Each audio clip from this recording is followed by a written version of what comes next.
Сәлем достар, каналыма қош келдіңіздер. Бүгін құрамында глютен жоқ кукуруз ұнынан блини жасайтын боламыз.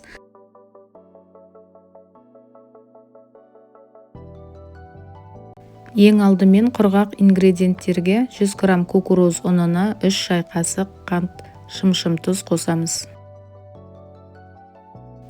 Бөлек ыдысқа 2 жұмыртқаны жарып, үстіне 240 мг сүт құйып, жақсылап араластырғаннан кейін құрғақ ингредиенттерге қосып, жақсылап араластырамыз.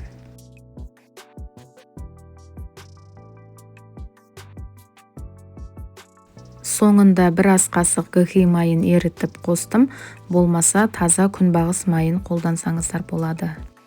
Кукуруз ұны әдеттегі ұнға қарағанда сұйық болып келеді, сол себепті қазір біз 20 минутқа қалдырамыз, сонда қоюланып шығатын болады. Енді орташа отта блиниді 1 минут аралығында қызарғанша екі бетін пісіріп аламыз. Дайын болған блиниларға сары май жағамыз, сонда дәмді әрі жұмсақ болады. Достар, сондай-ақ менің каналыма тіркеліп кетіңіздер. Менің каналымнан көптеген пайдалы рецепттерді көре аласыздар. Енді қалауыңыз бойынша блиниді балмен, жеммен, йогурт, қаймақтармен ұсынсаңыздар болады. Достар, видео пайдалы болса, каналыма тіркеліп кетіңіздер. Сіздермен бірге болған мен Алтынай, келесі видеода кездескенше.